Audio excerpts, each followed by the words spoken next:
Pada tanggal 16 Desember 2025, saya mendapatkan berita yang sangat mengejutkan ya, yang dimana ada acara tahlilan berujung maut.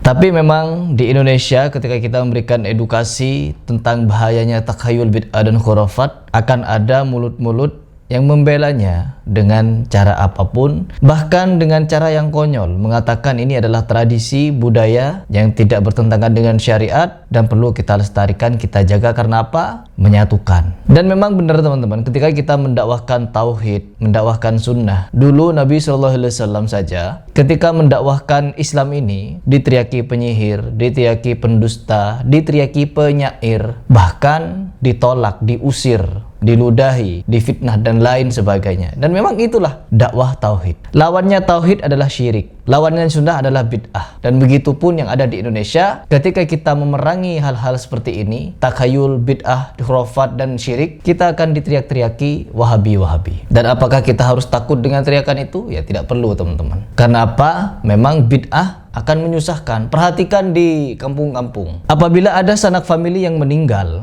anaknya, keluarganya, sanak familinya tidak sholat, tidak haji, tidak umroh, tidak puasa, tidak zakat, nggak perlu ngapa-ngapain, mereka akan aman dari hujatan warga. Tetapi ketika sanak familinya yang meninggal itu tidak ditahlilin, dia akan dihujat berbagai macam bahasa. Ditanyakan keislamannya, aliran sesatkah, bukan Islam, pokoknya akan dipertanyakan keislamannya ketika tidak tahlilan. Seolah-olah tolak ukur keislaman di Indonesia adalah acara bid'ah teman-teman, yaitu tahlilan. Dan jangan salah, tahlilan ini ada pembelanya, meskipun banyak kebobrokannya. Yang pertama, ketika sanak famili meninggal, saya juga merasakan ya, ketika sanak famili meninggal, entah ayah ataupun ibu, orang di sekitar kita akan sibuk. Sibuk apa? Sibuk membuat makanan, masak-masak, belanja sini, belanja situ. Bahkan kalau tidak ada uang, ngutang sana sini. Kalau tidak bisa ngutang, mereka akan cari hutangan riba dan lain sebagainya. Untuk apa? Untuk masak-masak, memberikan makan kepada orang yang datang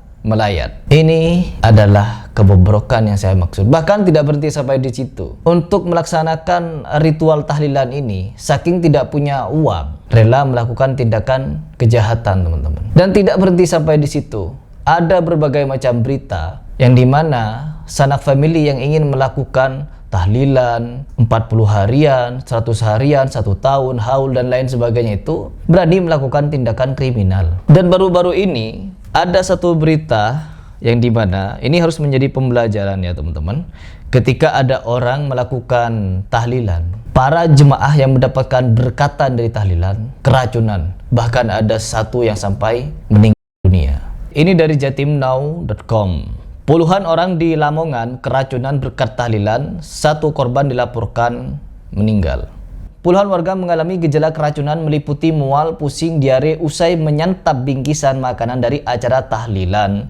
Bahkan salah seorang korban dilaporkan dunia. Kasat Reskrim Polres Lamongan AKP Rizky mengonfirmasi peristiwa ini dan telah menerima laporan kejadian tersebut. Setidaknya ada 19 orang menjalani rawat jalan dan 12 orang lainnya dirawat di puskesmas. Ini sudah menjadi pelajaran seharusnya teman-teman, yang dimana acara-acara seperti ini kadang saking orang itu tidak ada apa-apa yang mau dimasak sampai melakukan berbagai macam hal. Dan apakah ini satu-satunya?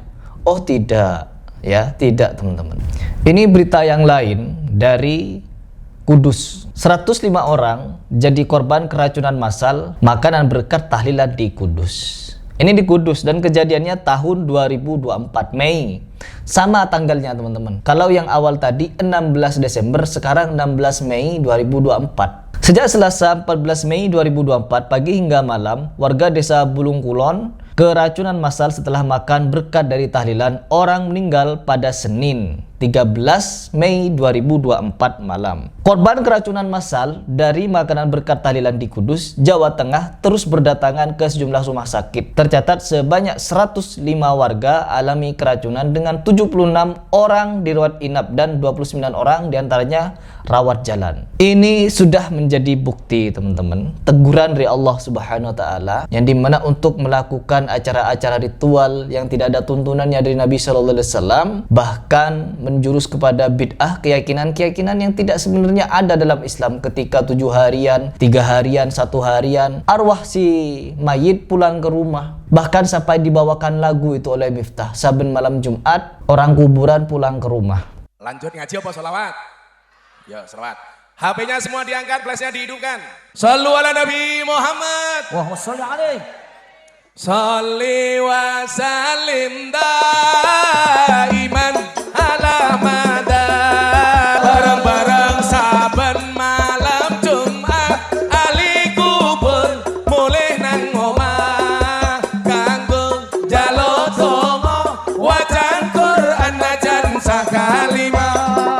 Saking untuk meyakinkan setiap malam Jumat harus dibacakan Yasin, seperti itu teman-teman. Benar kata Ustadz Mujiban, orang yang membaca surah Yasin akan lupa kepada sunnahnya bahwa di malam Jumat bukan Yasin yang dibaca, tapi surat Al-Kahfi. Yasinan malam Jumat. Yang diperintahkan apa? Surat Al-Kahfi. Karena mengamalkan Yasin, maka Al-Kahfi ditinggalkan. Benarlah yang disampaikan oleh para ulama, ketika hidup satu sunnah maka akan mati satu bid'ah. Ketika hidup satu bid'ah maka akan mati satu sunnah. Contoh realnya adalah saat malam Jumat. Ketika kita mengamalkan surat Al-Kahfi, tidak membaca Yasin. Tapi ketika membaca Yasin, meninggalkan Al-Kahfi. Dan teman-teman semua, yang perlu kita lakukan saat ini adalah memberikan satu edukasi kepada masyarakat bahwa malam Jumat itu tidak ada dalil yang sahih yang mengajarkan kepada kita untuk merutinkan membaca surat Yasin secara bersama-sama. Memang ini satu PR yang berat, karena kadang masyarakat mengatakan, loh apa salahnya, kan tidak ada larangannya, yang penting kan niatnya baik dan seterusnya. Biasanya begitu ya. Ya.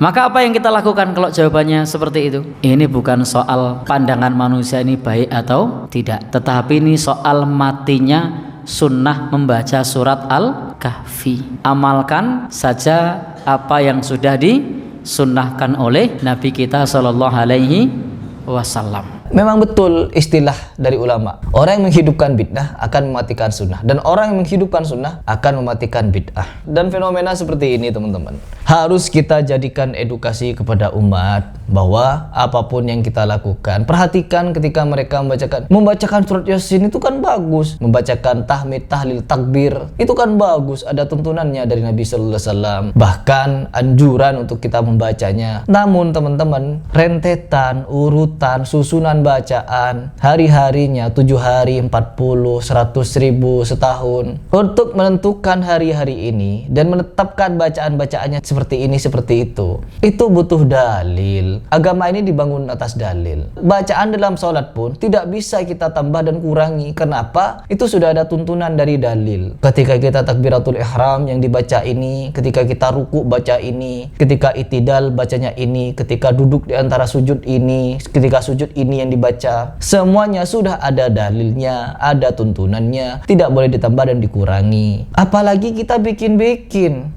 baru. Ketika ada orang meninggal, kita diperintahkan untuk apa? Untuk memandikan, mengkafani, mensolati, menguburkan dan mendoakan. Setelah itu selesai. Tidak ada acara 1, 3, 7 hari, 40, 100 ribu. Gak ada. Nabi tidak pernah melakukan itu, meskipun banyak para sahabat yang wafat di hadapan Nabi SAW. Bahkan istrinya, anak-anaknya, 6 anak loh. Nabi SAW ditinggal wafat, 6 anaknya di depan matanya. Tak ada satupun yang diadakan acara tahlilan-tahlilan 1, 3, 7, 40, 100 ribu hari setahun sekali. Haul Khadijah, haul Abu Bakar, haul Umar, haul Utsman, Ali. Gak ada teman-teman. Keyakinan ini lahir dari kalangan sufi, yang dimana orang-orang sufi meyakini adanya wali-wali gila. Orang gila jadi wali, Mama Gufron jadi wali, Wan Sehan jadi wali, Abah Aus jadi wali. Walinya Allah di dunia. Masa iya ada walinya Allah di dunia gila seperti itu? Sedangkan yang waras-waras dianggap tidak berilmu. Sebutlah Ustadz Firanda Andirja, ya, cerdas, ngajar di Madinah, nyampe di Indonesia digoblok-goblokkan teman-teman. Bukan wali, mana ada wali dari Wahabi? Gak ada wali yang lahir dari rahim Wahabi. Sampai digituin teman-teman. Demi apa? Demi membela acara bid'ah, takhayul dan khurafat mereka. Jadi memang iya, ketika kita membahas seperti ini akan banyak mulut-mulut sumbing yang berteriak tentang, oh ngajimu belum jauh. Saking jauhnya sampai nyampe ke Israel, sampai ke Karbala. Saking jauhnya teman-teman. Jadi ya sudah, kita tidak boleh berhenti dalam memberikan edukasi semacam ini, karena memang ajaran seperti ini, ajaran yang nyeleneh, lahir di faham sufi. Entah mau mereka bilang enggak loh, sufi itu berbeda-beda, iya, tapi yang seperti ini lahir di sufi, dan sufi berkembang di NU. Sudah, itu rumusnya.